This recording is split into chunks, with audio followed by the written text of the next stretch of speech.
Your Excellencies, distinguished guests, ladies and gentlemen, welcome everyone to this tripartite dialogue between parliamentarians, policymakers, and business leaders on the following vital topic: channeling investment into sustainable development. My name is Jacopo De Toni. I am the editor of FDI Intelligence, the foreign investment monitor of the Financial Times in London.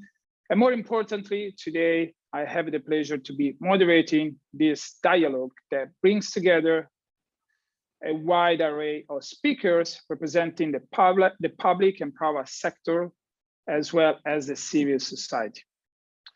Needless to say that the COVID-19 crisis has dramatically hit national economies across geographies, while at the same time accelerating the move towards a more sustainable economy. Triggering a net zero economic recovery has become the recurrent mantra of governments and private companies alike, and has been enshrined in the Build Better motto. Building back better means, first and foremost, setting clear priorities when it comes to mobilizing public and private investment. In its latest World Investment Report, UNCTAD identified 7 main sectors contributing to the productive capacity of national economies. In other words, a country's ability to produce goods and services that will help it grow and develop, possibly in a sustainable way. These 7 sectors are energy, human capital, ICT, natural capital, private sector development, structural changes and reforms, and transportation. These sectors are strongly correlated to foreign direct investment and eventually sustainable development goals, and take center stage in the Build Better vision of many governments across the globe. But the road, or rather the race to net zero, to carbon neutrality, is still a long one, as net zero targets have become low in just a handful of countries, mostly Europe, while they are still under discussion elsewhere.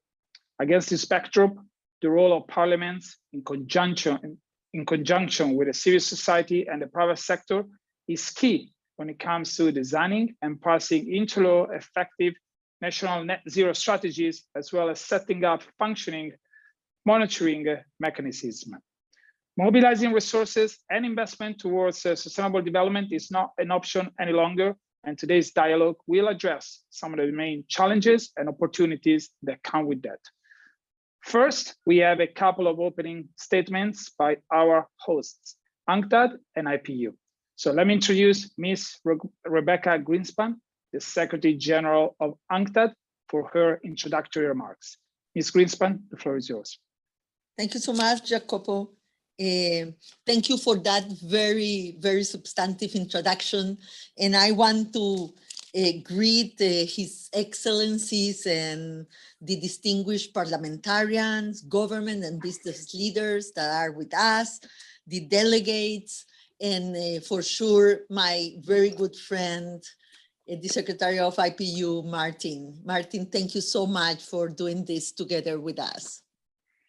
So I welcome you to this very important session where we have the privilege of bringing together great leaders from different sectors of society.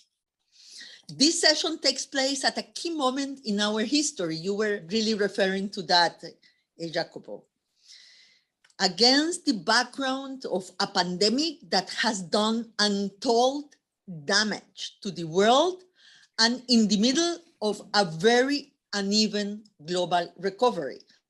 We have countries that have lost 2 decades in terms of the progress they've made before on poverty and inequality. So in 1.5 years, they lost 2 decades of progress. And the recovery that we are seeing is very uneven, with the developed world growing and vaccinating at several times the rates of the developing world.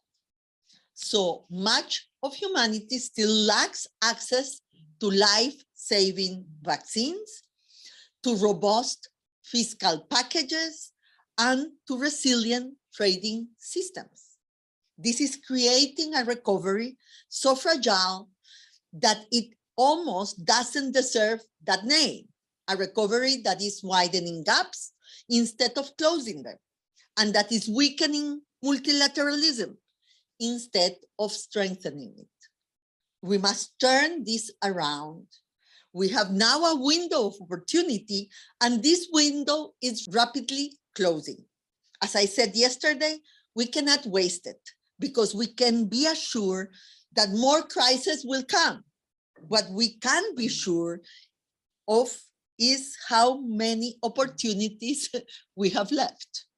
For this, the UN is calling for a bold, sustainable, and inclusive global recovery, one that benefits the many and one that helps bring about a greener and more resilient planet. To achieve this, we must learn the right lessons from the pandemic.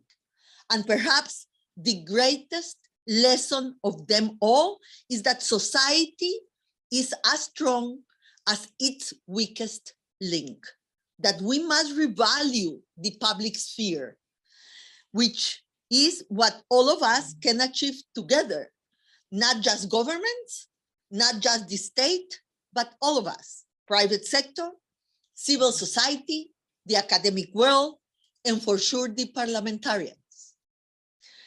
It's very important, this idea, because really I think that the pandemic has brought a new value to public policy and to the role of the state. But we have to conquer the public space with the different stakeholders in society. Civil society and private sector has to be part of it. And for sure, the role of parliaments. During lockdowns, all of us joined up our efforts because the goals were very clear. We wanted to stop the spread. This is an instance of what I call the phenomenon of negative consensus. It is easier to agree on what we don't want than on what we do want. It is time to go from negative consensus to positive consensus. And luckily, we have just the right roadmap ahead of us, the 2030 agenda, which is truly the most global, bottom-up, common goals and common needs humanity have ever produced. Unfortunately, the pandemic is seriously compromising our capacity to meet our sustainable development goals. From poverty to food security, from gender inequality to access to education, we just saw some of the largest setbacks ever. Setbacks that are measured, as I said before, not in years, but in decades. Indeed, for the first time in its history, the Human Development Index declined last year. This is why we must redouble our efforts and investments towards the 2030 agenda.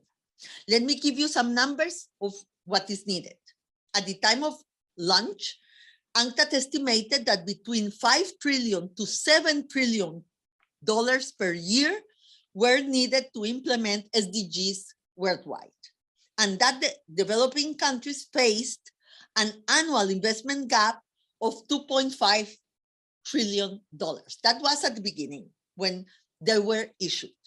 According to the most recent forecast from OECD, this gap has now widened by more than 50%, from 2.5 trillion to 4.1 trillion. Last year alone, 60 trillion in public funds were spent in emergency measures, but mostly in developed countries. And this year we are seeing counter-cyclical fiscal packages, measured also in tens of trillions of dollars, including 3.5 trillion for long-term investment, of which a fifth is devoted to green spending.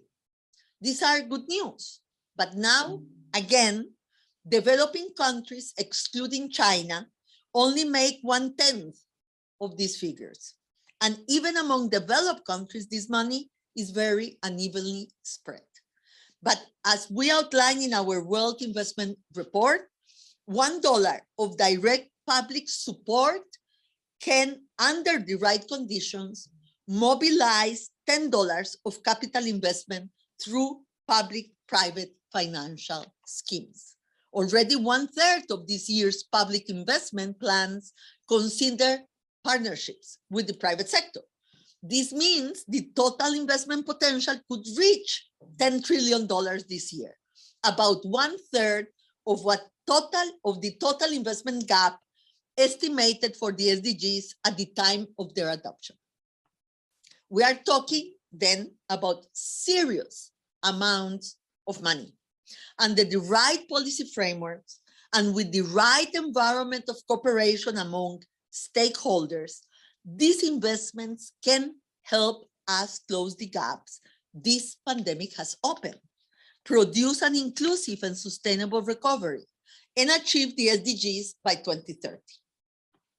Your Excellency, dear friends, this is what brings us here, to discuss among these three key stakeholders, parliamentarians, governments, and the private sector, the laws and policy proposals we need to make the right investments in the right places and in the right amounts that can promote public-private efforts towards sustainable development.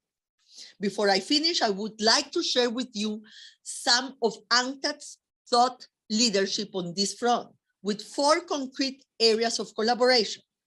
First, parliaments and governments have a role in ensuring an enabling environment that attracts investment in sectors that can support a fairer and greener recovery.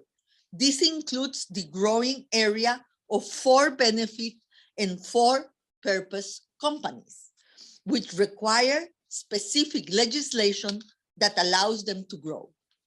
Second, parliaments can also play a role in stimulating their private sectors to do SDG investments in developing countries and in ensuring that such investments take place responsibly.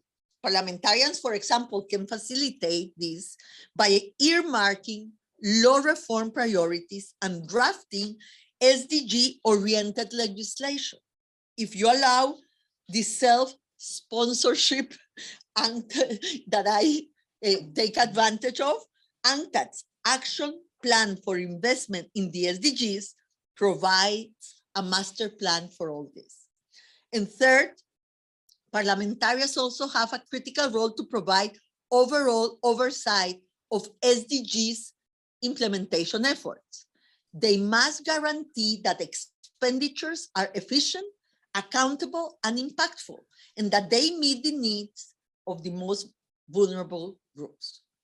And fourth and last, parliaments are the interface between governments and their constituencies. To achieve SDGs by 2030, we need to inspire the population. Citizens representatives have a role to play in galvanizing support for SDGs, in flying the banner of sustainable development, in directing all efforts to the same cause. Businesses also play a similar role by doing the same with their own stakeholders, their workers, clients, and suppliers. So, dear friends, we are at a watershed moment. Our actions and decisions can help pull us from the brink and set us on a course to build a more sustainable and fairer world. It is incumbent on each of us to make this happen. We must all be empowered by the recognition there is much we can do to help, to not only build back better, but let me say, Jacopo, build back differently and build back together. For the moment, we are building back apart. I thank you and I wish you very good deliberations. Thank you very much, Ms. Greenspan, for this insightful introductory remarks.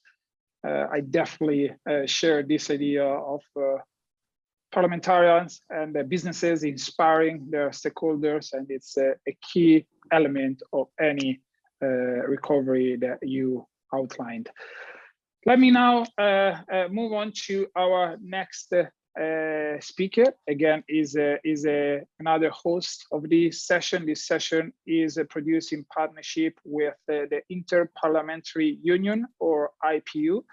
And the next opening statement comes from Mr. Martin Chungong, the Secretary General of IPU.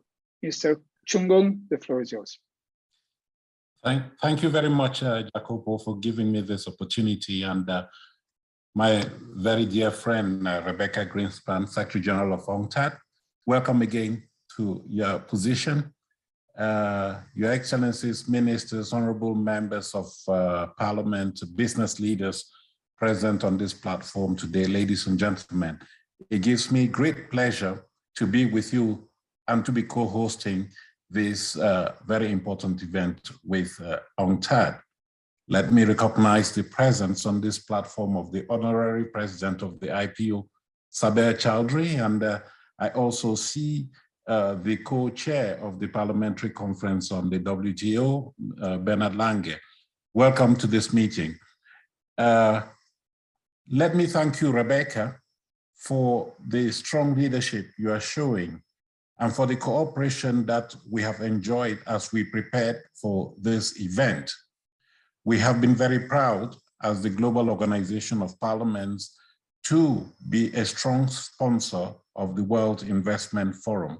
And this has been so for almost a decade now.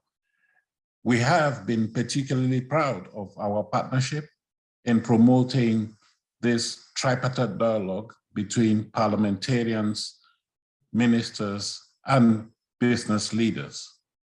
For us, it is important that we work together at a time, as you mentioned, Rebecca, when we are witnessing a watershed. The post-COVID recovery is high on the agenda of many stakeholders in the world, not the least of whom are parliaments and of course the Inter-Parliamentary Union. We ask the question, how do we combat the pandemic and overcome its devastating impacts? What stimulus can we provide for our economies without further increasing the burden of debt? In what ways can we decrease inequalities? And you mentioned that very eloquently, Rebecca, in your presentation. How can we mitigate the inequalities that the pandemic has unearthed or has aggravated? These are very complex questions, and sometimes the answers are not very straightforward. What is certain, however, is that the response has to come from different corners with the participation of a variety of stakeholders. And you've made that point very clear, Rebecca, and I agree with you. We are talking of the role of governments, parliaments, businesses, I would add academia and the citizens themselves. So together, we have to be seen to be building back better. And it is only through dialogue among these different segments of society that sustainable and working solutions can be found and implemented. For the IPU, there's no doubt that in order to be sustainable, the COVID recovery packages must be firmly grounded in the SDGs. As you said, Rebecca, this is a global public good that has the buy-in from the cross-section of the globe. So there is that moral weight that the SDGs come with, and we should be seen to be working together to live up to that moral influence that the SDGs have for us. Of course, governments entered into this agreement, the SDGs, and are the primary action officers, so to speak, for the implementation of the SDGs at the national level. But I want to agree with you, Rebecca, that parliaments have a critical and instrumental role to play. And you mentioned this very clearly. It is the role of parliaments to help turn the voluntary commitment to the SDGs into enforceable laws, to approve budgets to support the implementation of the SDGs, and of course, to hold government to account on policy choices and strategies. Of course, we for some time now have advocated for the strong involvement of the private sector.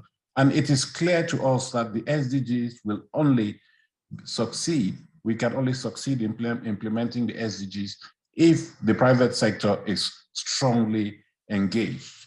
And this has to happen not only in the developed countries, but also in the developing countries.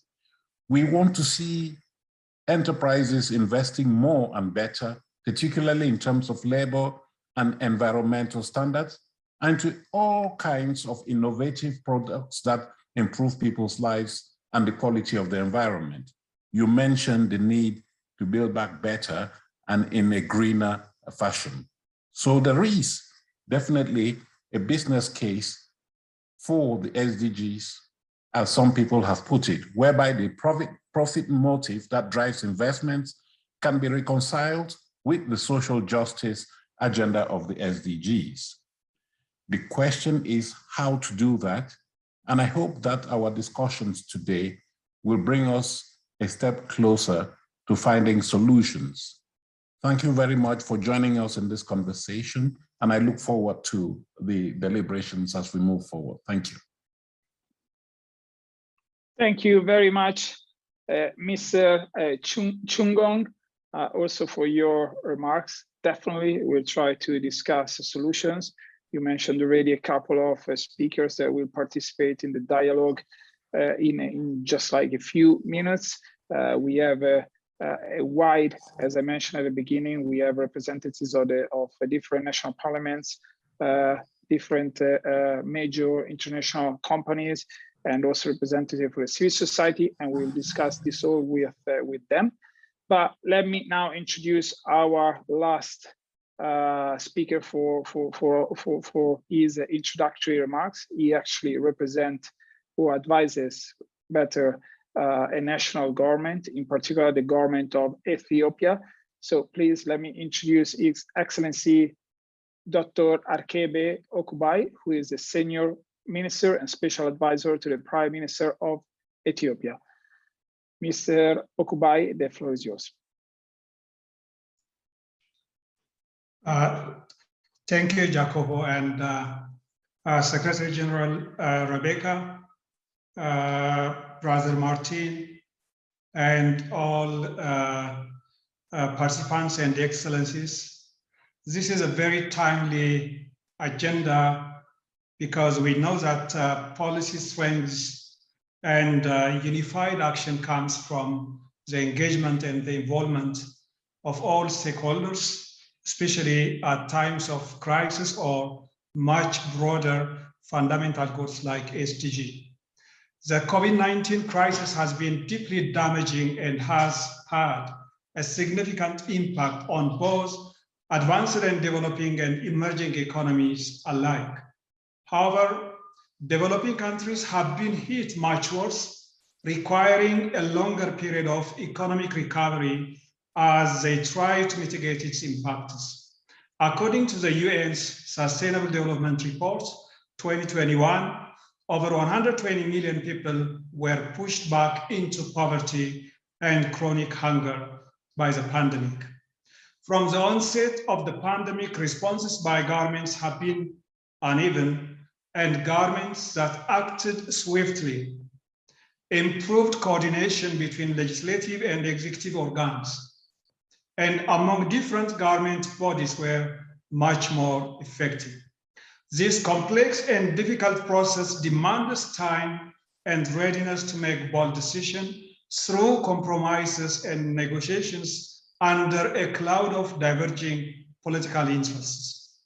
One major determinant of success has been the ability of governments to closely collaborate with and mobilize the private sector and scientific community, coupled with effective and consistent communication in building public trust. As seen in combating COVID-19, tackling climate change and ensuring sustainable development, as well as meeting SDGs, require the indispensable role of governments in mobilizing business leaders in bringing technological solutions and taking mitigation and adaptation measures. Businesses are the engine of the economy, the largest job creators and must be part of the solution. What are the key responsibilities of parliamentarians and policymakers and business leaders? As a framework for synergy between parliamentarians, policymakers, and business leaders must focus on three guiding principles while maintaining their distinct identity and autonomy. First, developing a shared perspective as a foundation.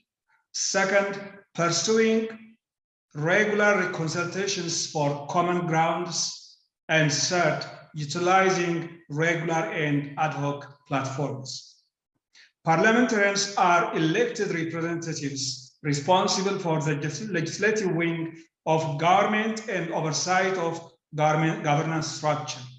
In this respect, they are accountable for lawmaking, legislations, and endorsement of policies on behalf of citizens and for public interest. Parliamentarians have also a critical oversight and supervision responsibility.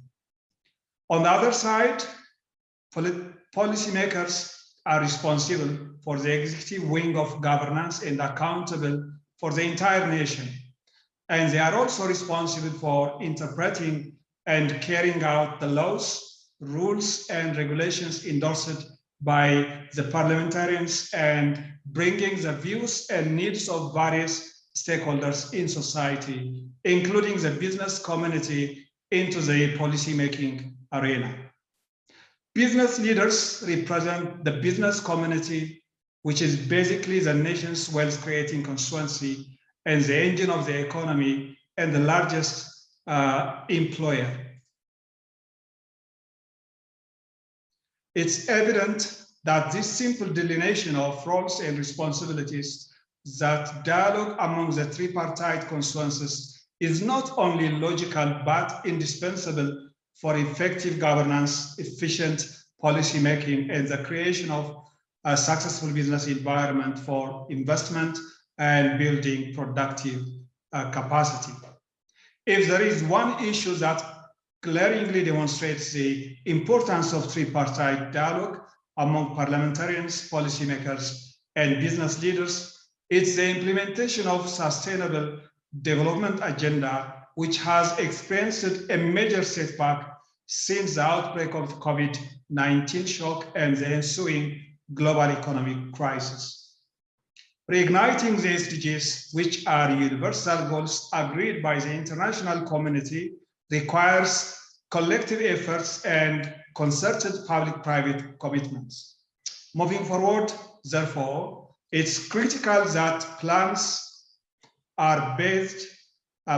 for recovery from the current crisis and reclaiming sustainable development agenda are based on solid policy foundation, which basically means active and substantive dialogue between parliamentarians, policymakers, and the involvement of business community. Investment in sustainable development will not materialize just because policymakers wish it, or parliamentarians recognize its importance, or business leaders are willing to do their part in promoting investment in sustainable development.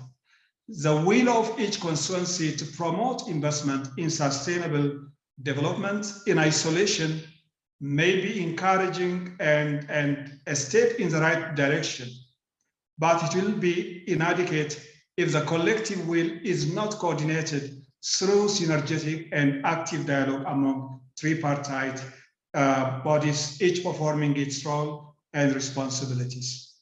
Parliamentarians ensuring that the objective of sustainable development is adequately financed by legislating the appropriate guidelines and providing government oversight to finance, to ensure implementation, and policymakers on their part ensuring effective implementation, including through active and regular dialogue with business leaders. One concern that is often raised is that business community's primary interest is profit and favorable business environment, and therefore the interest of society as a collective is not on the top of business leaders' agenda. This could pose a dilemma as to how to bring the business community into addressing society's needs and interests. However, while the society's well-being may not be business leaders' priority concern, as shown by the active role currently played by the private sector in climate change adaptation, with the right public policies that mitigates risks faced by businesses and incentives to catalyze sustainability, the business community could be made to contribute meaningfully to the collective societal interest. In other words, given the natural tendency for the business community to focus on profits and business interests, it's up to policymakers and parliamentarians to introduce the right policy agenda and incentives to ensure that business community's interest coincides and contributes positively to the societal interest. This, as noted above, will require a regular dialogue and active intervention by policy makers and legislators to ensure that while contributing to wealth and job creation, the business community also recognizes, even if it means through incentive measures, the importance of the collective societal interest. Finally, in conclusion, in view of the creating a better future and an increasingly interconnected world, embracing a strong system of multilateralism and global collaboration, and ensuring developing countries have access to global public goods and are not left behind is essential. In this respect, COVID-19 has shown bare the lack of commitment to narrow international inequality, while the universal adaptation of Agenda 2030 in 2015 has shown the shared international commitment. The achievement of SDG and successful response to climate change and global threats would depend on deepening global collaboration. I thank you. Thank you very much, Dr. Okubai, also for your remarks. And thanks again to Mr. Greenspan and Mr. Chungong for setting the tone for the dialogue that is just about to follow. So a total of 7 speakers will participate in this upcoming discussion, and each one will share her or his contribution to 3 main questions related to mobilizing investment for sustainable development. The panel is rich with people connecting from different geographies and numerous. I will introduce each speaker one by one as they come onto the panel. Also, let me kindly encourage our speakers to keep their contribution within the 3-minute mark so that we can have an engaging and flowing dialogue. So having said that, the first question that I want to direct to the panel is the following. What are the global policy imperatives for sustainable financing for development in the post-COVID-19 pandemic context, and how do they affect you as policymakers, lawmakers, or business representatives? Our first speaker is connecting from Bangladesh and is His Excellency Mr. Saber Chowdhury, who is an elected member of the Parliament of Bangladesh and also honorary president of the IPU, an institution that he led between 2014 and 2017. Welcome, Mr. Chowdhury.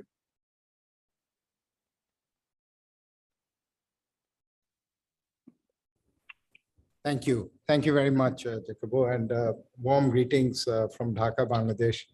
I know we are across different time zones, so I will not even try to specify and say whether it's good morning or good afternoon or evening. These are, of course, very challenging times, and it's wonderful to see an organization which is so dear to my heart, the Inter-Parliamentary Union, continuing its crusade almost, I use that term, to try and mainstream parliamentarians in the global dialogue and discourses. I think it's very important as you have already said, and Martin, my good friend, has said, we are constitutionally mandated. So I'm not trying to say that we are more important than the others, but I think there are a number of stakeholders involved. And we know that even before the COVID and the pandemic, the challenge was that governments by themselves could not really respond effectively to the challenges of the day. You needed a whole of government and a whole of society approach. And that, I think, is even more true today than it was when we talked about the SDGs. I think before talking about current policy imperatives, for any dialogue really to go forward, you need to have some common understanding. And I will speak from my experience in Bangladesh, talking to parliamentarians and also the business community. When COVID first struck, the question immediately became an either-or issue. Is it responding to COVID, or is it investing in the SDGs? And I think we have to be very clear that it's not an either-or option. The two are two sides of the same coin. So I think it's very important that all of the stakeholders, whether it is parliamentarians, whether it is the business community, or in fact the government, we see this two as part of the same, two sides of the same coin. So when we had the COVID situation, the business community came forward and we were making special packages for them, rescue packages and other things. I think, to be very honest, we didn't factor in the SDGs. And of course, the more time goes on, we are realizing that the two have to be seen in one. That's number one. The number two aspect is, as you have also pointed out, the impact has been varied. So the old saying that we use, there is no one size that fits all. I think here the approach we have to take between the business, the government and the parliamentarians in this tripartite discourse is that we have to think globally. We have to be aware of what the global situation is, what the circumstances are, but we have to act locally. And for us to be able to act locally and make a meaningful contribution, this dialogue also has to take place at the national level. We have talked about localizing the SDGs, but I think here it's trying to make that connection that why are the SDGs more relevant than ever when we are trying to recover from COVID. So Rebecca, you rightly pointed out that the financing gap has increased. I think the ground realities have also changed. So how do we establish this new reality? And in context of this new reality, we will have to respond to the challenges. I have to see what is going on in Bangladesh. Our honorable guest, Mr. Okube, will have to see what is going on in Ethiopia. What are the sectors which have been hit most? Where do we need the investment? And as parliamentarians, our huge responsibility of not just quantitative investment, it's qualitative. It is the quality of the investment. Where are we going to get the maximum bang for the dollar that we spend? So how can parliamentarians actually do that? And of course, it comes back to capacity. When we look at budgets, we shouldn't just look at how much money has been allocated. We have to see what is the impact it's creating. So not just how much money is allocated for health, but what is the quality of healthcare in those hospitals? Not just building new classrooms. What is the quality of education there? I think we really have to move from the quantitative to the qualitative. And I think this, in view of the current financing constraints, becomes more important. We don't have the tens and millions. We have the hundreds. So how do we actually use it? I think that's very important. In terms of what are the sectors that we need to focus on? Business is a very broad category. You have to see what is the small and medium enterprises. You have to look at the large businesses. I have to see what is the textile sector doing in Bangladesh, which has been the mainstay of our exports. So I think that analysis is a fundamental starting off point. And once you have defined that benchmark, once you have established that benchmark, you can really talk substance in terms of a local context. And Rebecca, you mentioned, and Martin also, about you use the term oversight. I think the time has now come for us to look at pre-sight. It's not just oversight. So how do parliamentarians get involved and engaged in shaping of policies? When we look at legislation doesn't exist or come about in a vacuum. There is a policy context. And I think we as parliamentarians almost have to, just as governments have to reimagine development in the future, we also have to reimagine our roles. So how can we get involved in policy articulation, policy formulation, so that subsequently the legislative framework that we try to put in place, in fact, is in sync and at harmony with what the policy is. And of course, then comes the allocation of the resources. So I think it's a very close partnership that has to be even closer than it has been in the past. It has to be grounded on local realities, no one size that fits all. And I think what the IPU can do is, the IPU has various geopolitical groups across the continent. How can we activate the geopolitical groups? How can we activate UNCTAD in those regions? How can we get business associations together? Because this is a very important discussion going forward. And I think the more we set up the basics of that, the more we set up the structure first, I think we need to learn to walk fast before we try to run or sprint. So to be able to walk, we must have that clear basic understanding. We must have the institutional mechanisms in place, and then we take the process forward. Thank you, Jacob. I hope I have not overrun on my time, but I just wanted to share a few thoughts as we go forward. Thank you. Thank you, Mr. Chaudhary. Insightful comments. Also sharing definitely on how Parliament can upgrade its game, and not running just yet, but first of all starting to walk fast and then take it to the next level. From Bangladesh, now we move on to Europe, and our next speaker is a member of the European Parliament, where he also serves as the chair of the Committee on International Trade.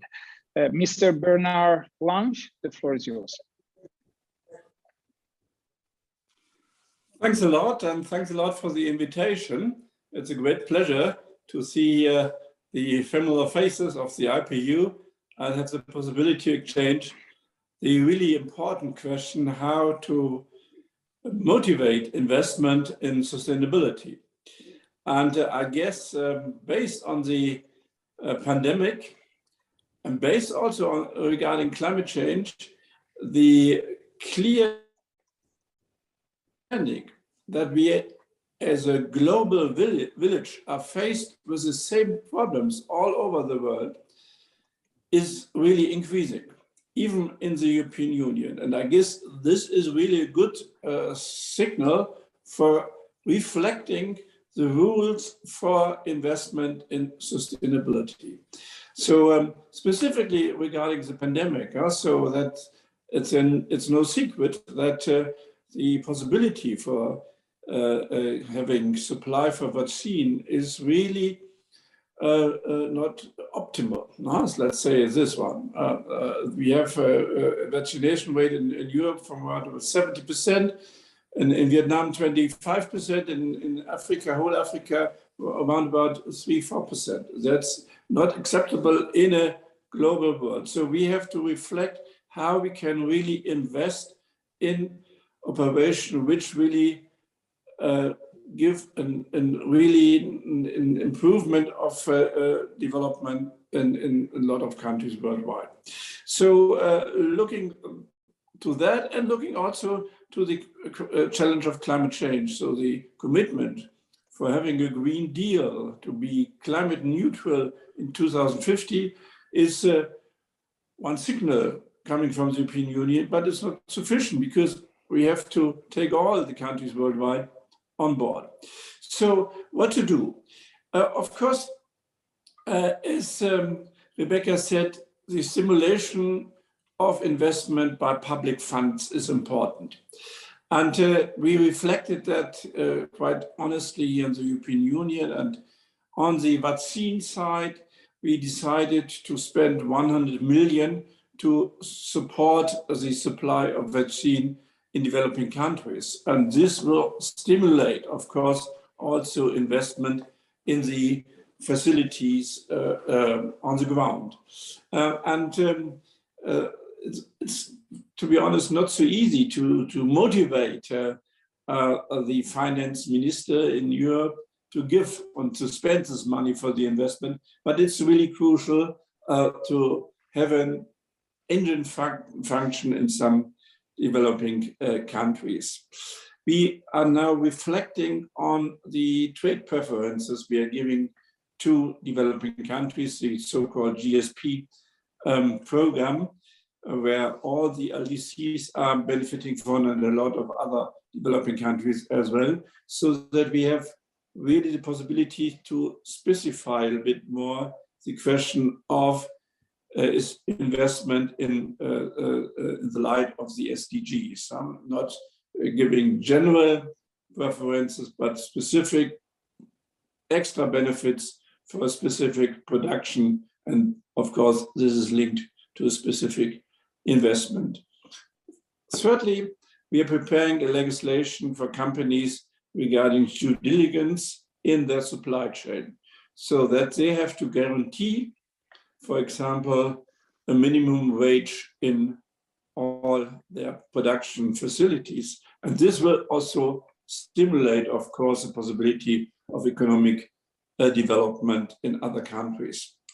And fourthly, we are really discussing now the obligations for investment, that we have really clear criteria for the European companies in really a clear rule setting, that investment has to be in line with the SDGs, has to be made transparent to the public, and this has also consequences for the ranking in the stockpiling market, so that companies are really forced to reflect on the kind of investment they are doing.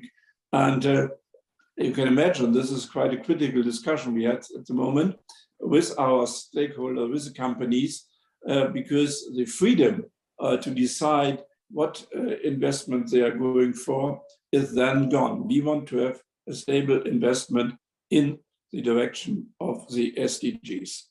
Thanks. Thank you, Mr. Lange, also for your intervention. Definitely, the Green Deal of the European Union mobilized a lot of resources for SDG-related projects and investment, and I'm definitely keen to see how eventually these resources will be deployed across the Union. After two representatives of national or regional, or in the case of the European Union, parliaments, we have a representative of the private, our first representative from the private sector, Ms. Sabine Dallomo. Ms. Dallomo has worked at German conglomerate Siemens for over 25 years, and she currently serves as the company's CEO for Southern and Eastern Africa regions, where we also heard from Dr. Akebe, the need for capital to be investment in sustainable project is particularly pressing. So, Ms. Dallomo, the floor is yours. Thank you so much, and it's a great pleasure to be participating today. And I really enjoyed the contribution of the previous speakers. Well, looking from a private business point of view, in particular looking at Africa, and I mean, you all will know that just last weekend we had for World Food Day, and you know, as in the beginning mentioned, the starvation rate and the inequality, specifically in the developing countries, and in particular on the African continent, actually has worsened significantly during the COVID months. And we have made a great step backwards to the weakest people within society. So therefore, our focus is really to look at how a company can provide technology with purpose, engaging society. And often, you know, when you engage with society, particularly when you look at energy and water, which are essential activities you need in order to develop communities, then for us, when we look then as well, where parliaments and politicians, and the network can assist business to be more successful, is really creating the right framework to enable development. Because often what we see is that the intentions are well meant on both sides, but then you have local legislation, provincial legislation, which is hindering the development because you need to get certain approvals to move forward.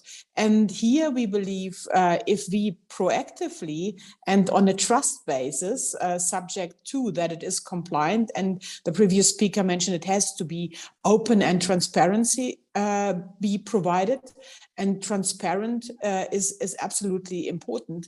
So therefore, if we are able to maybe partner up and make it also publicly known and how we have derived on certain solutions within the public space, that is one of the first important aspects we need to look at. The second part is what we have seen in many projects which we have done, in particular with the communities, that it's absolutely important to also get the community early involved. So, and business can't do that. So we can help with technology, we can help with development, but we cannot do feasibility studies to see if a community is accepting certain development, because that is in every country, in every city, quite different, because the dynamics are different. The public leaders are different people, and they have different goals for their constituencies, as an example. So therefore, if we can get support to really see, what does it take to have a water project implemented within a community to ensure that safe drinking water can be provided, then here we see clearly governmental collaboration in a public-private partnership type to really help understand whom do we need to bring in, and have local participation of small, medium enterprises in such a project, so then they can look after it later on, because we don't want to do things only for the moment. We want to do things for the legacy, for service going forward. And here I do believe there is a great opportunity to improve, and I hope that we see improvement there.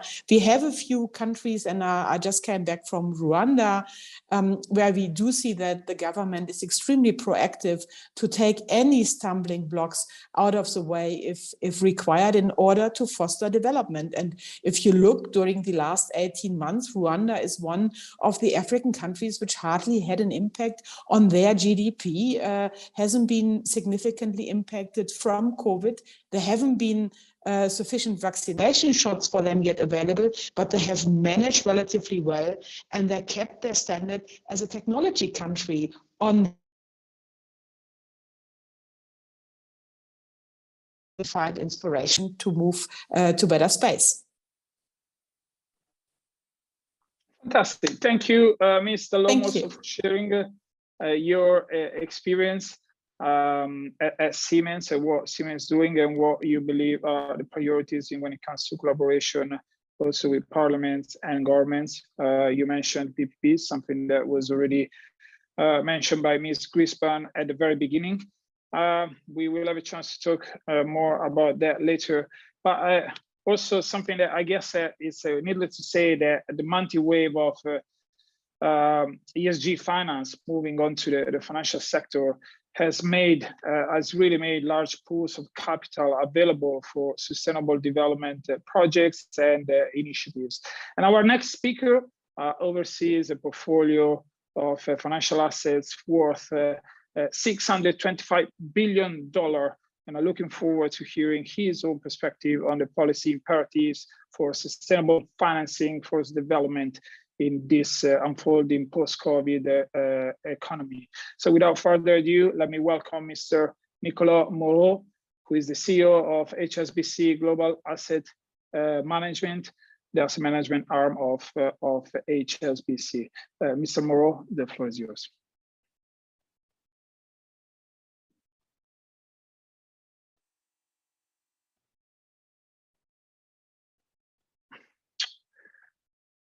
Mr. Moreau? Sorry, this should be better. Yes, perfect. Yeah, nice to be with you, and thank you for your contributions that are fascinating. For us, we try to, as a financial agent, to intervene in two ways. The first one is to try to integrate as much as possible the SDGs objective in our portfolio. For that purpose, we have dedicated integration teams that are sitting alongside our investment managers, people that are selecting securities, whether this is debt or equities, and they are ensuring that the E, S, and G factors are well embedded into the security selection process. We try to monitor as much as possible all the exceptions. And we believe at Hsbc that the S is very much underrated when it comes to predicting the future return or predicting the risk that you have in investing in securities. For example, if you take a toxic workplace with a bad culture, with a misalignment of incentive, you will look in history that it is responsible for most of the corporate failures in corporate industry. So we intend to work a lot on this S to understand it better. We look at companies with a filter of 24 economic sector globally. And for each of this sector, we look at the relevant factor within the SDGs that could have the biggest impact on each sector. So of course, for example, transportation will have a different footprint than manufacturing or mining. And it's important that we look, when we talk to companies, we look at the proper items, and we challenge the companies on the proper subjects that are relevant. Because we believe that active and focused engagement with companies is a very important part of what we do. And we are working with our investment teams to try to change corporate behaviors, to measure the evolution.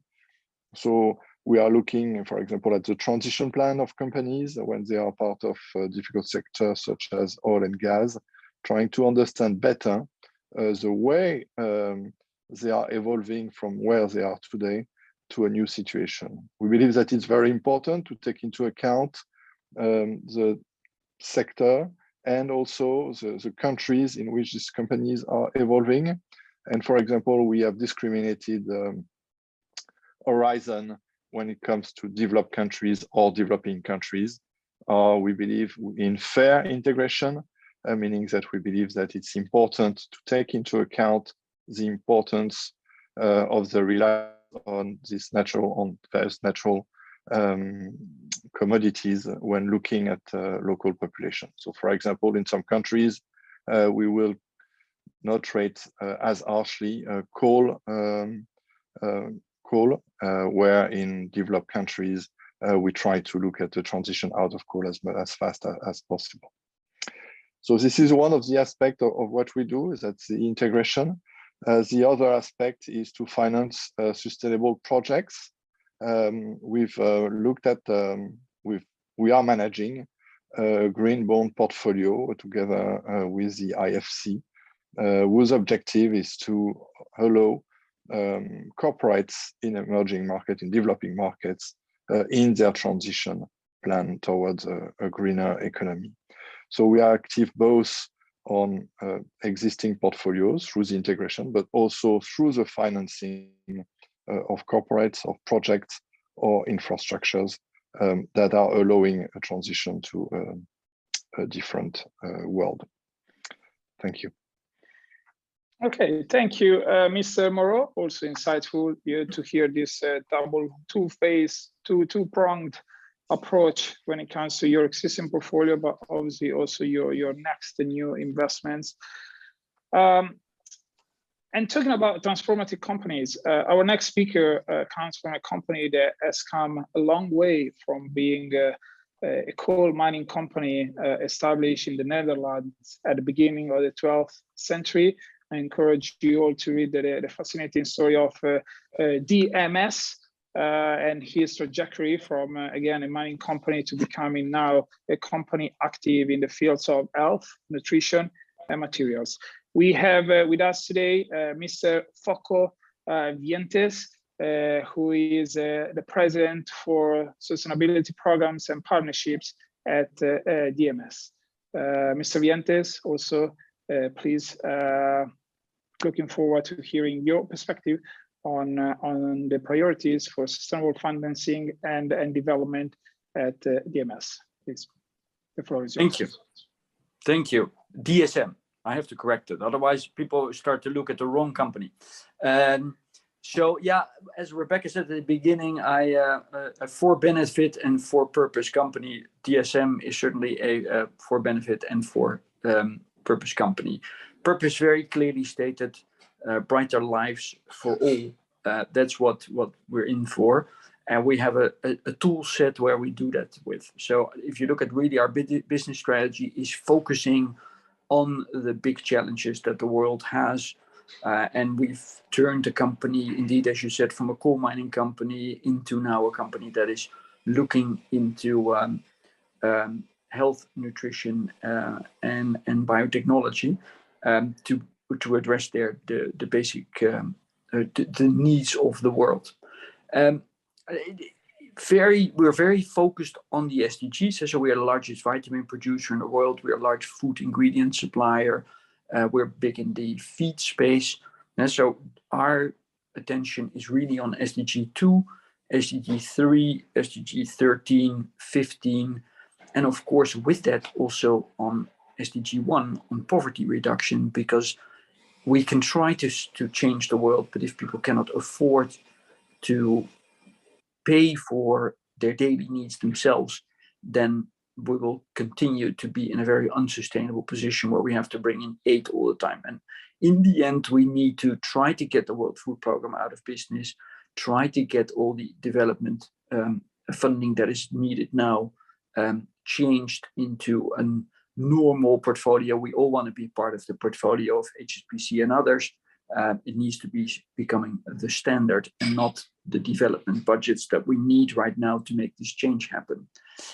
What we also see as a very important one, and it was mentioned before, is of course SDG 17. It has to be in a public-private collaboration. The silos, that is the biggest thing that we need to change. And it's silos in collaboration, so silos between private sector, civil society, governments, etc. That is one silo, but also the silos that we see. And I was a bit surprised at the beginning because I tried to listen very carefully what the priorities were. And I heard, of course, priorities, private sector development. And I heard topics like energy, but I didn't hear agri-food. Maybe I missed it, but for us, we see that the agri-food space is a very important space for channeling investment into sustainable development in emerging markets. That's part of, that's the biggest chunk of my work. How do we channel investments into sustainable development into emerging markets? So on the one side, I work with the World Food Programme, help to change the World Food Programme to their portfolio into a more nutritious portfolio, not only bring calories to keep people alive, but bring nutrition to the beneficiaries of the World Food Programme to make sure that people get enabled a better life. And we are right now, thanks to the programming that we did, we have now about 40 million people, 40 million beneficiaries of the World Food Programme that have improved nutrition. So that's the sort of impacts that we're doing through public-private, but we're also doing it through private investments. And what is very important is that we change everything from a silo, as I said before, agriculture investments, food investments, into a value chain approach. Agri-food needs to be one word, and it holds also for other sectors. We need to bring the value chains as the leading investment space, not in small pieces, but invest in the value chain.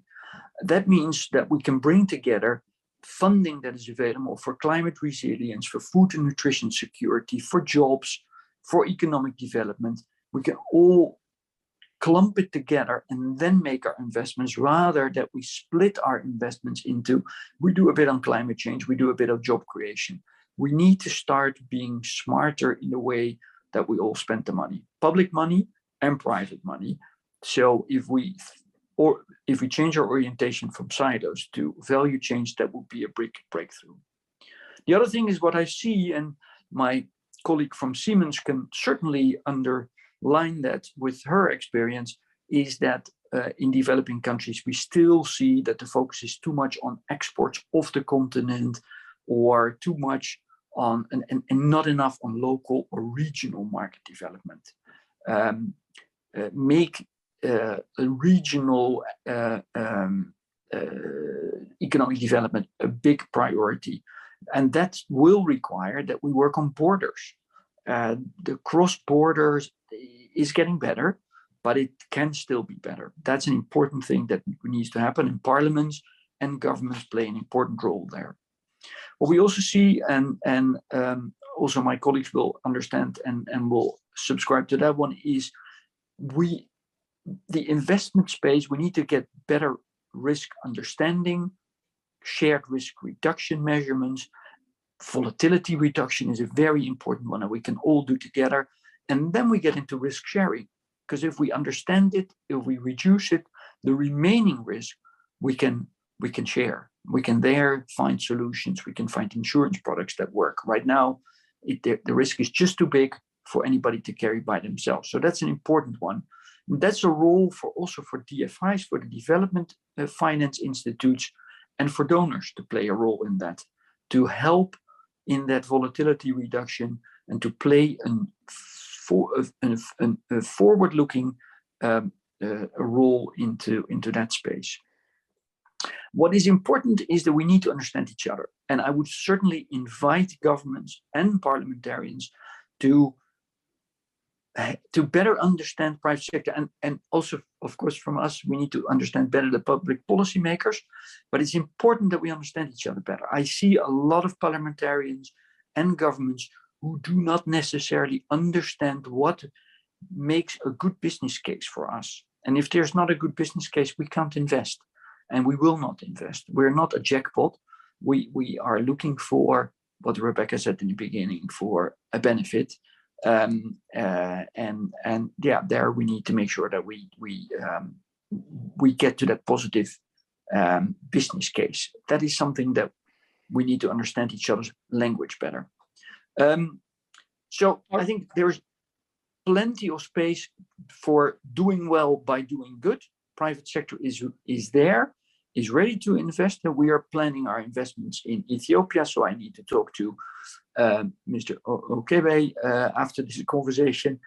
Okay, and thank you, Mr. Viente. Sorry to cut you there, but there will be another chance to come back to you and discuss more in depth what you are doing at DSM. Obviously, I beg your pardon, but the trajectory remains remarkable of the company over the last 100 years. Last but certainly not least, we have a guest that comes from a place that I know well, Mr. Candos Temirgali, who is the deputy chairman of Kazakh Invest, which is the National Investment Promotion Agency of Kazakhstan. So also for you, Mr. Temirgali, do you want to share with us the experience of Kazakhstan and Kazakh Invest when it comes to defining the policy imperatives for sustainable finance and sustainable development? Thank you. Sure. Thank you, Mr. Ditani. Dear Excellencies, dear participants, it is a very important discussion. Of course, the pandemic has impacted governments and companies and individuals in unprecedented ways, and it will continue to reshape how society and the economy operates going forward. The crisis showed that the principles of sustainable development, the interconnectedness of issues such as health, economic well-being, issues of inequality have serious implications. As such, organizations and policymakers increasingly place emphasis on ESG measures. We're all aware that recovery depends on the duration of the health crisis and on the effectiveness of the policy measures to mitigate the negative impact. Now, let me share with you the example of Kazakhstan's response during these challenging times. Such measures, as well as business climate formed in Kazakhstan over the past decades, provide concrete results. According to UNCTAD World Investment Report, the latest one, FDI flows to the transition economies of Southeast Europe and East Europe shrank by more than a half last year to 24 billion, the lowest level since 2003. However, these the three countries in the region recorded high FDI last year, and one of these countries is Kazakhstan. So our country became the second largest recipient and a major exception to the overall decline in inflows in the region. Kazakhstan numbers showed the largest increase in net FDI among the all 34 landlocked countries. According to my experience, it is very important that we were able to concretely address the questions raised by this health crisis and economic crisis that comes further. And one of the challenges was the execution of the particular projects. And so when it comes to financing, it was very important that because of this crisis, we have lots of funds available, enormous institutional funding, I would say, and how to combine this funding with the concrete projects and create new projects that comply with the ESG measures, with UN Sustainable Development Goals. It is very important. And all these were prerequisites for successful execution of the projects and the access to the financing. Besides, we see that the crisis can bring opportunities to further diversify the economy into agriculture and food production, medical devices, industrial machinery, and high value-added products.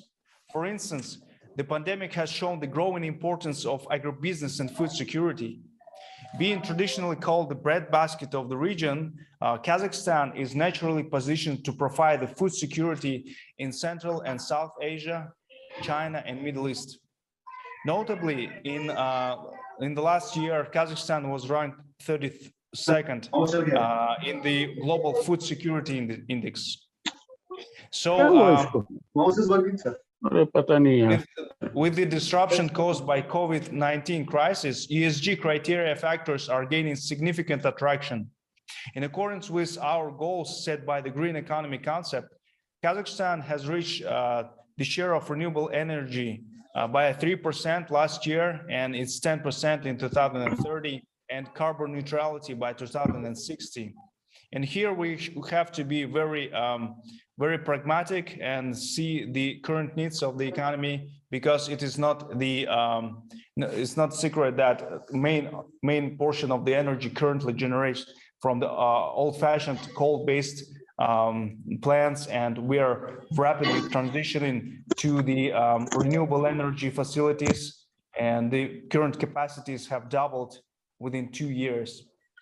It is very important to create policy for these important initiatives, and the parliamentary measures are very important here. Okay, thank you, Mr. Temirgali. Sorry to interrupt you there, but we now have to move on to the next speaker, and then again, also with you, there will be a chance to dig a bit deeper into the experience of Kazakhstan. So our next speaker that will wrap up the first round of interventions is connecting from India, and he is Mr. Pradeep Mehta, who is the Secretary General of the Consumer Unity and Trust Society, or CUTS, a non-profit organization based in Rajasthan, India, which works to enable consumers, particularly the poor and marginalized, to achieve their right to basic needs, sustainable development, and good governance through stronger consumer movement. So, Mr. Mehta, I was hearing you in the background before, so please welcome, and the floor is yours. Thank you very much. With a lot of technical problems, I have finally been able to hear you and be able to participate in this event. What is very interesting is when we speak in terms of private sector development, I heard Mr. Viendes speak about the fact that it has to be a business case. Now, in most cases, it is never a business case. It has to be altruism or semi-philanthropy. The business case should be in terms of human capital that you're going to help to get out of this mess that we are now in. Now, the pandemic has really sapped the economies of the developing world. We work in about 40 developing countries and have a good experience as to what is happening on the ground. One of the things that we made a suggestion is to adopt a Marshall-type plan where the Western governments could fund developing world to undertake development plans where private sector could also participate. Or secondly, to revive the discussion on Tobin tax, which doesn't cost any company much on its own. If those of you know what Tobin, the famous economist, has suggested, was a 0.01% levy on international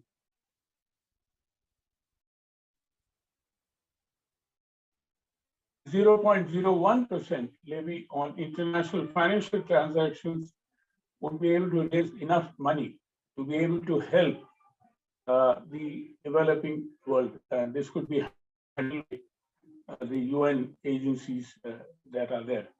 Thank you. Thank you, Mr. Mehta. I'm over. Yeah. Also for your contribution. I will get back to you for the second round of interventions. If you, in the meantime, if you can turn off your mic, that would be fantastic. That was the wrap up for this first round of interventions. We are running substantially behind the schedule, so I would encourage all the panelists now to really stick to 2-3 minutes max for their interventions, and if you could please narrow your focus to the question that I'm about to ask, which is pretty straightforward, and I'm sure that with such a diverse panel, I'm sure that we can get many insights for the audience that is following these events. And the question is the following: what are the main challenges for investment in sustainable development projects at the national level, or really at any level from your own perspective as a policymaker, as lawmaker, or as a business leader? So let me start with, again, let me go back to Mr. Chaudhary from the Bangladeshi Parliament. Mr. Chaudhary, what are the main difficulties when it comes to investing in sustainable projects in Bangladesh? And do you want to share also in a nutshell some of the best practices that you implemented to get over the hurdle? Thank you.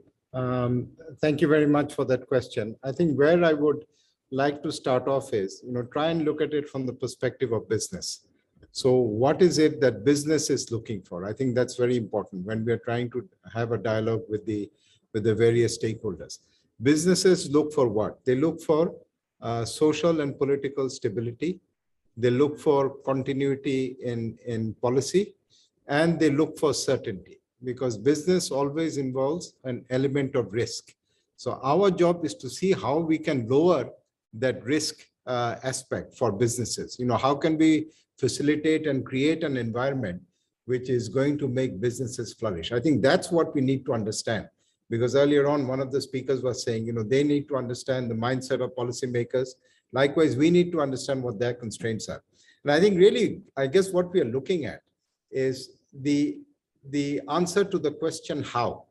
What needs to be done? We can speak in terms of we need to collaborate, we need to have a dialogue, we need to interact, but how do you do that interaction?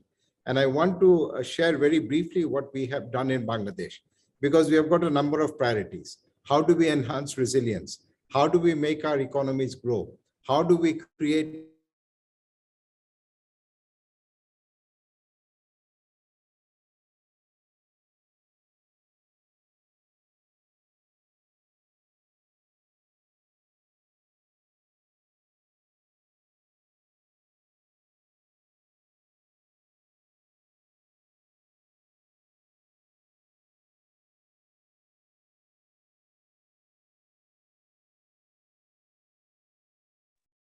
Okay, I think that we have lost momentarily Mr. Chaudhary from Bangladesh. Please let me know. Give me a sign if you guys can still hear me. Okay, that's perfect. Since that with me it's fine. So let me just move on to the experience of the European Parliament. So Mr. Lange, what have been in your experience the main challenges to implementing sustainable development projects or projects with a sustainable development angle, and eventually to unlock investment that contributes to the achievement of sustainable development goals? Thank you. Sorry, can I just come back because I was cut off? I'll just be very short. Jacobo, can you hear me? Yes, now we hear you. So Mr. Lange, if you can hold on for a second. Mr. Chaudhary, you got 1 minute to wrap up. Thanks. Okay. So what we came up is a climate prosperity plan. That in itself is very interesting, because when we talk about climate, we are talking about reacting. So we wanted to be proactive. And you will see Bangladesh has been reputed globally for adaptation, for resilience. So we have moved from adaptation, resilience to prosperity. And what we have brought in is almost a new plan, that is going to create 4.1 million jobs over the next decade. Our energy consumption, 30% is going to be from renewables. So now we have a concrete plan. And now that we have the plan in place, we look at what are the incentives we have to provide. How are we going to bring in the investment? So I think this is a very good case study of how you approach this whole issue, because the government has to be the facilitator. Government has to create that environment. Government has to send the political signals. Government has to give a specific plan, which it is fully backing. And once you have that plan, then there is a specific target that you're going to work on. So I think how we get this cooperation going, rather than what needs to be done in the cooperation, answering the question how. And that is ultimately what we mean by governance. Governance is not what we do. It is how we do what we intend to do. So I think the how is fundamental. And this is where I think the Bangladesh experience with the Mujib Climate Prosperity Plan is going to be very interesting. And I'm quite happy to. Okay.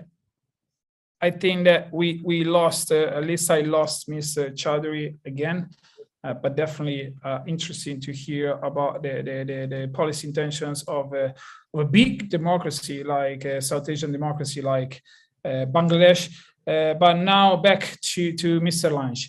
What has been what your experience? What have been the main obstacles to unlock sustainable development investment, and what kind of best practices can you share with the panel today? Yeah, thanks a lot, Jacopo. And I have to apologize because after my invention, I have to go here to the parliamentarian work in Strasbourg, so I can't stay any longer. But let me just come in with an example on the cocoa production. As Felix mentioned, we have to overcome the silo thinking.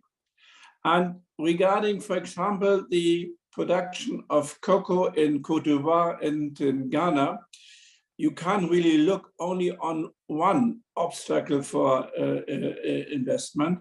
You have to really look to the whole game. And therefore, we established a cocoa initiative in 2020, bringing all the stakeholders on board. So we have the companies on board, we have the NGOs, the civil society on board, we have the European Union on board, and we have the government of Côte d'Ivoire and Ghana on board. because it's really necessary to have the stakeholders around one table to discuss the issue. So there is an issue of the regulatory framework, not a doubt about this. Was mentioned from several participants of the discussion as well. So that the regulatory framework has to be clear, transparent, understandable for companies, and also regarding possible violation and enforcement procedure, it has to be crystal clear. The question of skills, how to improve skills of people. In the case of cocoa, of course, it's really the question of sustainability in production, the tree replacement, the reforestation, and of course, regarding the situation of child labor, you have to look what's about the wages and what's about the school possibilities for the children and childcare as well. So there is a huge range of conditions you have to have in mind if you want really to improve the possibilities of sustainable investment. So overcome the silo approach, take all the stakeholders on board, discuss the problems and find common solution. I guess that is really crucial to really improve sustainable investment. Thanks a lot for the discussion. Unfortunately, I have to leave now. All the best for you. Thank you, Mr. Lange. Thank you for your time and best wishes for your new future endeavors. And thank you also for your comments. Obviously, this silos, going beyond the silos approach is a recurring issue, has already been mentioned a couple of times. And I think that Mr. Chaudhary was also mentioning aligning the interest of private investor with the interest of parliaments. So it's now, let's see what is the perspective of Mr. Moreau as the head of a big global asset management institution. What is, in your view, what are in your view the main hurdles to unlock sustainable development investment or investment, again, with this ESG element embedded in it? Thank you. I think this point have been made before, but I think what is important to us is to have some certain guarantees of the framework, the political framework, the guarantee of the legal ownership of the right we will buy when we will invest. And so as such, there are various ways to do that. We could also work with development bank to help us, to support us and to co-invest with us. Sometimes they can take the riskier part of the investment. And I've got the example of a fund that I did in a previous company I worked with, where we developed solar farms for farms in farms in Africa, where we worked with the UN, where they did finance the first loss on these projects, so that this project we could finance them through private capital. The combination of public money and private investment have allowed us to develop this project that was very important, as it brought electricity in farms in Africa, which allowed farmers to dwell and to irrigate their lands. So there's ways to take some projects that are very important from a development standpoint for local population. But what is important is to be able to work with development banks or public bodies to secure the investment, so that you can find private money that are not charitable money, but that are really people looking at investing to go in this project. So yeah, for me, public-private is a good way to secure the access of private investor into projects that can be difficult to finance otherwise. Thank you, Mr. Moreau. Just a follow-up question. Obviously, you're a professional investor, so eventually you are accountable to your stakeholders for being profitable in your activity. So, do you believe that sustainable assets or assets that got that ESG component have that level of profitability that you are looking for generally when you invest? have increased their level of profitability over the past 18 to 24 months, or that vis-a-vis traditional assets remains a bit of a constraint, and there is therefore where maybe policymakers and governments can come into the picture, aligning those interests and incentives that we mentioned at the beginning? So, yeah, the example I took is quite extreme because it's really on the riskier part of the scale. Otherwise, on a day-to-day basis, we can raise funds for ESG funds on listed securities, and we do that day in, day out. And I would say that since the pandemic, there's a lot of demand for this type of investment. So we see major flows in what we call ESG funds, where we invest into the best rated companies in our funds. And you could have many variations of this. You could have also impact-led funds such as climate tech or climate investments or water funds, or a lot of thematic investment that are taking funds in listed securities with an impact which is defined as we want to define it. The example I took was really the direct funding of projects in that are difficult to make sustainable on their own from a financial standpoint, but otherwise on the listed security side, investing in companies, we can find a lot of funds, and it's all companies today are proposing this type of product to their clients, and we see a lot of demand from people for this type of investment. Okay, thank you for your comments, Mr. Moreau. On to our guest from DSM, Mr. Vientes. Also, you mentioned already the need for parliaments to understand better the necessities and the needs of private companies or the private sector. So again, maybe do you want to elaborate further, and what other hurdle obstacles from your own experience and from the perspective of your own company do you see when it comes to pursuing these SDG compliant projects? Yeah, maybe also coming back on the question that you raised with Mr. Moreau, you see that there's a cluster of SDG investments. So if we look at our investments, they are going into SDGs right now. All our investments have something to do with SDGs, whether it's climate or whether it is safe food, SDG 2. But if we look specifically into SDG for development, for the developing world, that is the risky class. And that's where it's more difficult to raise. So to raise the money for SDGs is not a problem. To raise money where private sector is going into that overlap with public, that is where we need to get also that collaboration going. That is the challenge. And I think that's where we need stronger collaboration. And Mr. Chowdhury was already mentioning we need certainty, we need stability. He mentioned everything that the private sector needs, rightfully so. So Bangladesh rightfully has recognized that that's what the private sector needs. Then the private sector will come in. We went to Rwanda, another case, where the government has a very clear strategy. The government gives you one focal point. The government sticks to its agreements. And that's why we invested 75 million into Rwanda to build their food industry, because food processing will stabilize a whole supply chain. And that's what I spoke about, from silos to value chains. So we now have 130,000 smallholder farmers supplying to us, and we took the volatility out of their system.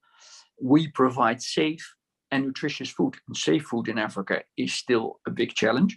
Nutritious food is even a bigger challenge. We provide safe and nutritious food to 1.5 million people. How did we do that? Was partially the government of Rwanda is one of our customers for their programs. The World Food Program, we managed to have the World Food Program buy locally rather than import off the continent. That should be really stopping that we have.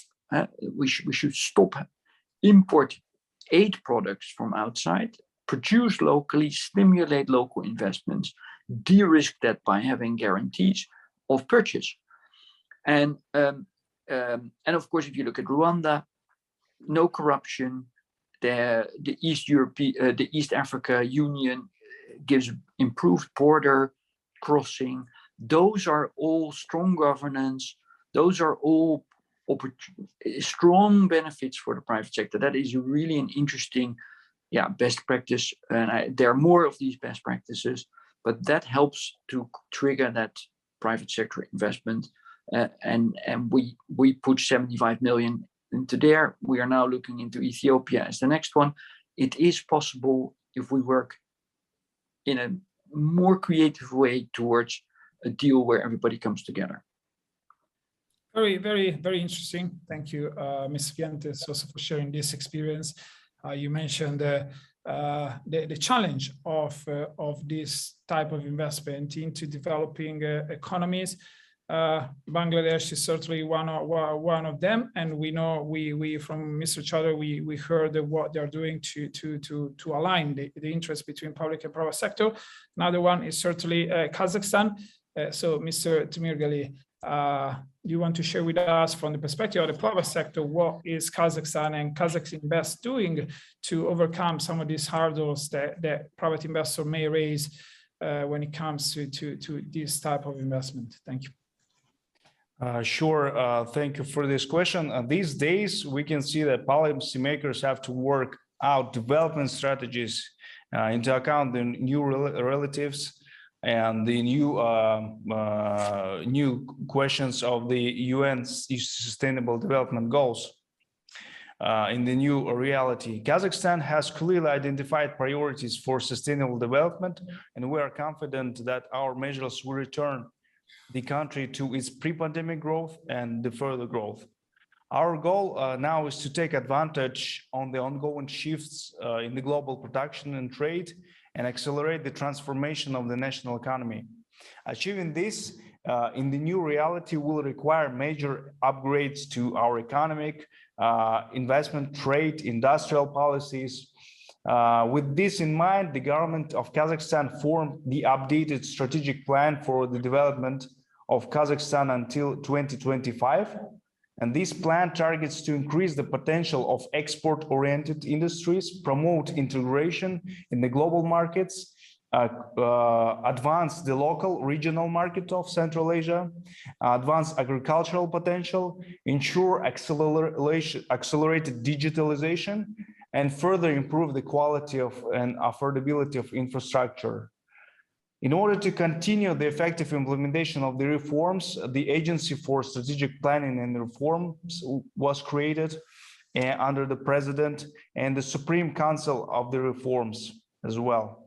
So attracting investment is also going to be essential to our new economic model. Thus, we introduced new measures to match some of the most competitive investments destinations globally. And one of the bold initiatives of Kazakhstan to attract investors and improve investment climate is the introduction this year of a new instrument, a strategic investment agreement. And now the investors in Kazakhstan, the strategic investors have the opportunity to directly conclude an investment agreement with the government. And this agreement also provides stability of legislation, among other preferences for the investors for 25 years from the date of conclusion. And I think it is one of the newest and one of the brightest initiatives that we have introduced since the pandemic. Okay, thank you, Mr. Temirgali, also for sharing this policy initiative of the country of Kazakhstan. This is it for this second round of interventions. So we have a final question, but only just about 22 minutes or less than just about 20 minutes. So again, please, I encourage you all to be concise with your answer. And the question is also pretty straightforward. How can the interaction between parliaments, government leaders, and the private sector be improved to better deliver on sustainable development? So we will hear the perspective of the parliaments, the lawmakers. We hear the perspective of the private sector. So let's start again with Mr. Chaudhary in Bangladesh. So how can the Bangladeshi parliament improve the conversation with the private sector to better deliver on sustainable development? Thank you. We have an ongoing discussion. We have an ongoing dialogue with the business community in terms of ease of doing business. We have done studies, we have had consultations, we have tried to identify whether it is, imports of items, whether it is export of items, how can we improve the logistics, how can we improve the ecosystem, how can we make our exports more competitive, what is the assistance they need from banks, we have lowered the rate of interest. So for us, it's an ongoing dialogue. What is going to change is the new context, and what we need to do in view of the current reality. Because as we know, we have already, the progress on the SDGs has been rolled back. We have just 9 more years to get it right. So how can we have accelerated action? And I think this is an ongoing process. So it's not just law, it is also policies and what we can do in that regard. So I think the dialogue has to continue. We have to look at what are the strategic sectors for Bangladesh. And obviously food security is something which is at the top of our list. During COVID, we realized the importance of the ecosystem, the logistics. How can we transport dairy products from the rural points to the major cities? How can we move poultry? So I think that has asked us to relook at development. I think, we are reimagining development. We are continuing the dialogue. We are trying to understand what are the fears, what are the concerns, what is going to incentivize, what is going to motivate. And then through the budgetary process, as well as various government policies, we are trying to make sure that our thinking is at sync with the expectations of the business community. One sector in particular, which I think is extremely important, is technological advancements. This pandemic has forced the digital platform to surge. So what can we do? How can we connect the advances in technology and how can we make our policies consistent and harmonize with that? We don't want our policies to frustrate technological developments. And I think, there was a recent report from the World Economic Forum where they talked about just the digital economy can reduce emissions by 15%. So connect the dots. How can we connect the dots between technological advancements, innovations, digital economy, digital platforms, and how can we use that not just to incentivize, but to facilitate more investment from the private sector? Thank you. Thank you, Mr. Chaudhary. And it's always a bit of a catch-up game between this lightning fast innovation happening in the private sector and the activity of parliaments that tends to lag behind. But it's definitely important to have a clear focus, as you have just mentioned, to provide the best and most timely regulation to facilitate this kind of innovation. Mr. Muro, from your own perspective, where do you see room to improve the dialogue and the cooperation between the private sector and the public sector to unlock investment in sustainable development projects? I think for us, the most important point is to have global standards and to avoid different standards between countries or regions. So that when we define and we measure the evolution of a project or a company, we are talking the same language. The investment industry is highly regulated, and our regulator are making sure that what we say is what we do. And when we declare that a fund is ESG, for example, what we need is that the definitions, the norms will be the same, and wherever we operate. This would be ideal for us. This would be the best way to secure flows of investment into our product into a safe way. One of the big risks is what is called greenwashing, which is in fact people claiming that what we do is not real, has no impact, or it's fake. And for us, the best way to guarantee that, to secure what we do and to kill cynicism, is to have global standards that are applied consistently by all investment companies globally. and that this can be audited and reviewed the same way accounts are audited and reviewed. So for us, having a global framework is very important. So it's not only one parliament, but it's many countries coming together. And you know that the IFRS are developing a framework to measure the carbon footprint of companies and its evolution. And I believe that, you know, this is still nascent, still emerging. I believe that in 5 years, these norms will be better established, and the accounts, the carbon accounts, will be audited the same way. You know, financial accounts are audited, and this will secure a lot as a framework for us. So meetings like this one, like the COP26, are very important to, you know, put everyone in the same room and try to define what will be the global standard in the future. And we, investment companies, will apply the standard and will be able to operate in a safe environment. Thank you, Mr. Moreau. I think that you raise an incredible important point, particularly in a moment in time where, as it has been mentioned at the very beginning, multilateralism or this kind of like global governance platform are struggling to some extent, and so I guess finding common standards when it comes to sustainable development across the sector, across the geographies, it's an incredible challenge, but also an incredible opportunity to bring back some breath, some new life into these global governance platforms. Thank you again, Mr. Moreau. Mr. Vientes, I think that you have already elaborated quite extensively on this type of collaborations between private sector and public sector, private and public sectors. Is there anything that you want to add to what you have said? Any room for improvement that you see according to your own experience and the experience of DSM? Yeah, I would say one shared vision. We need to get more to what do we really want to do in the long term. SDGs is a very good framework for that.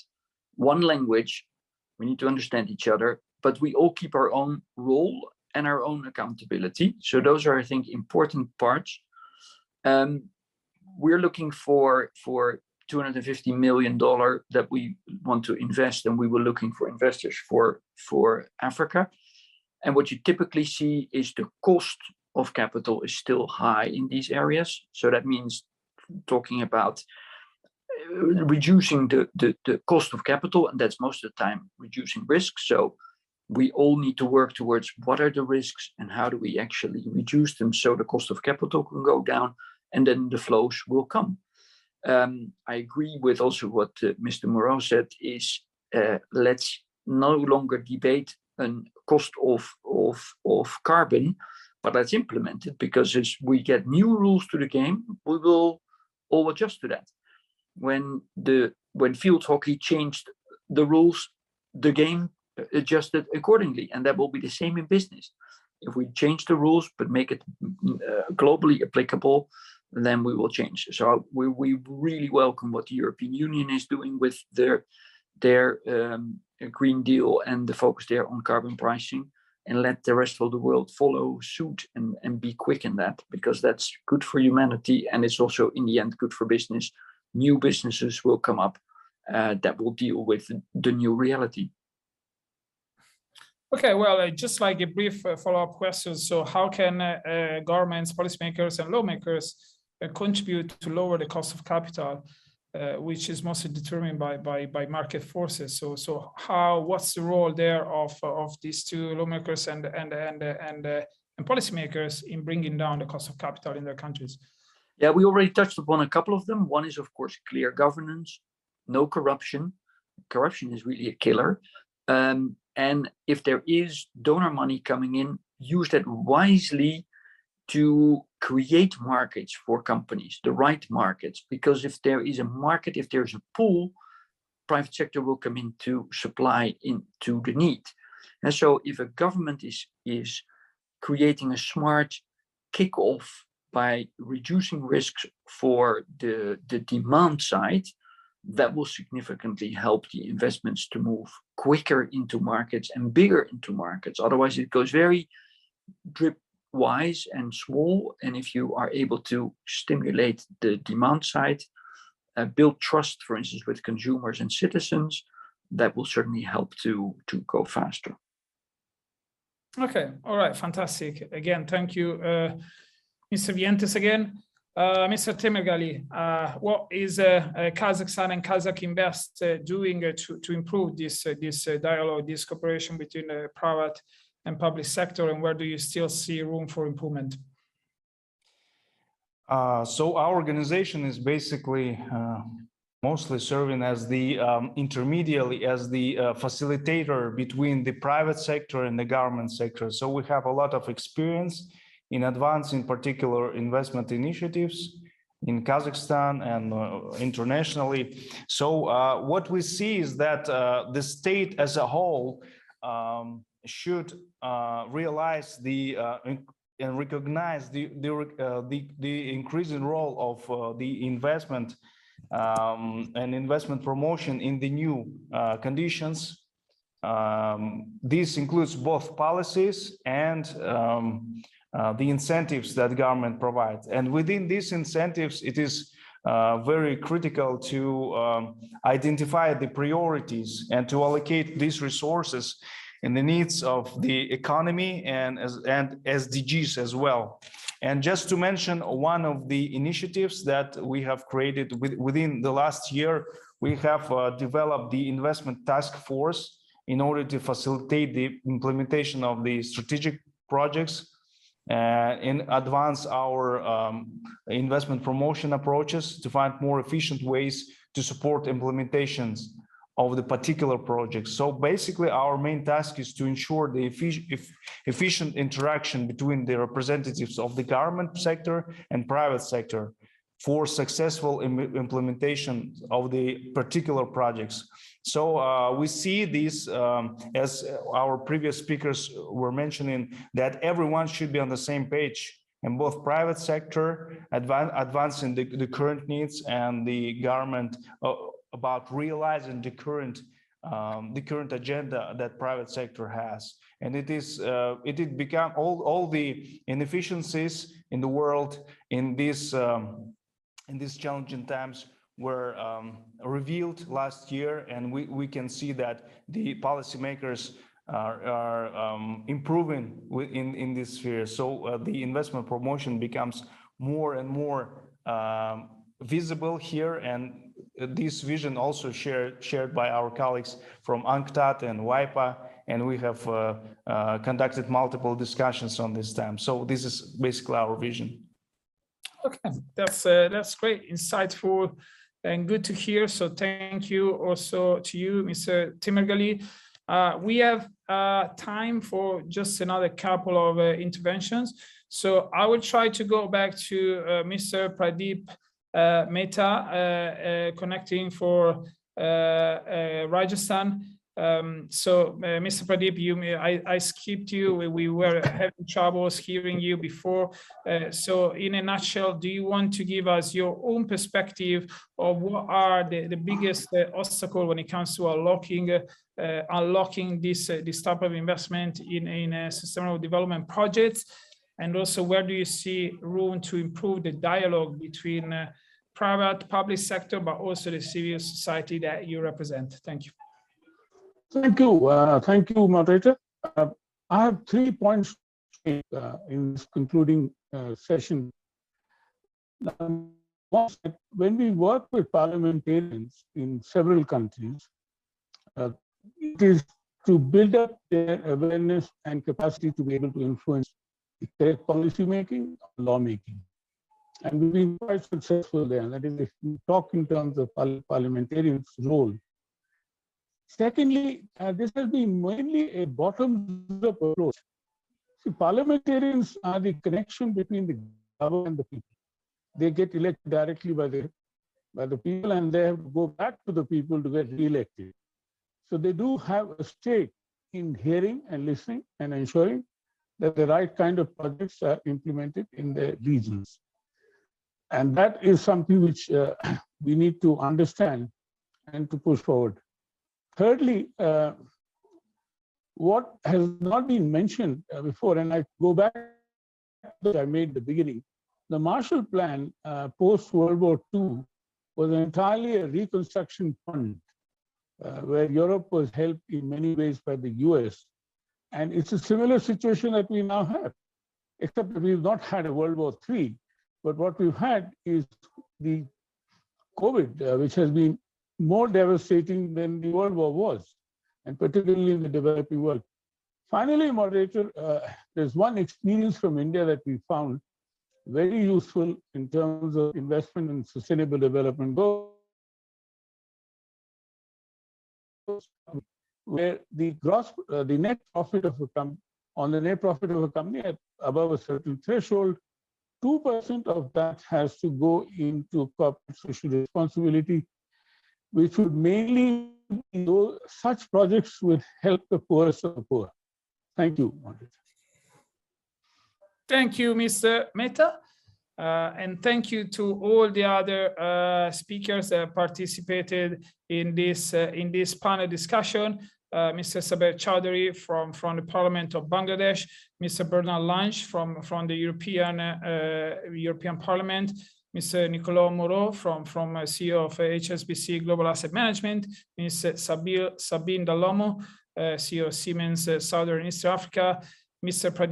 Pradeep Mehta, Secretary General of CUTS, Mr. Foco Vientes, Vice President for Sustainability at the DSM, and Mr. Jandos Temirgali, Deputy Chairman of Kazakh Invest. I know that one of our initial guests, Dr. Arkebe Okubay, is still with us and would like to add some closing remarks.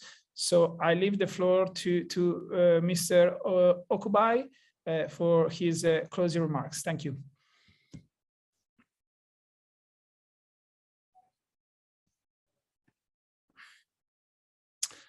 It doesn't seem to be with us. At least I can't hear him.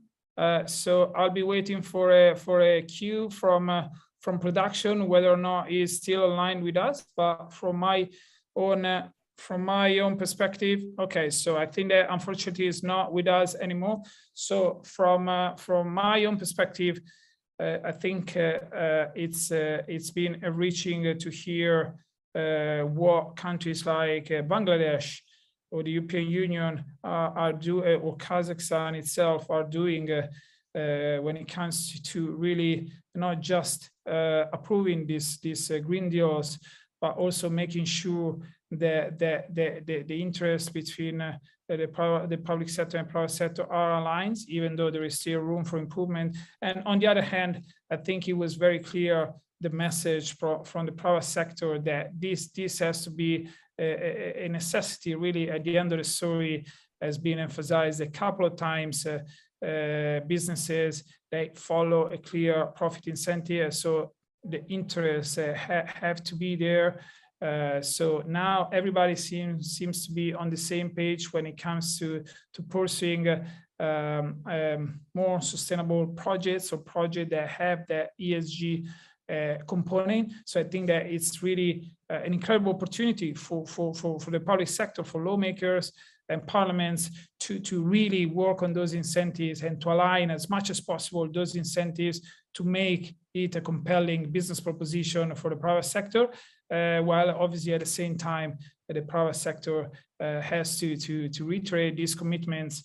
And I'm also in different market conditions. For example, we all know at the moment that the price of hydrocarbons, oil and gas is rising again. So it's going to be interesting to see how investment, the private capital react to that market signal, whether it follows it or whether it remains focused on different types of assets that are more in line with the SDG and more sustainable models of development. That's really it for me. So thank you again, everyone. Thank you, UNCTAD, for organizing this important session. And until the next time.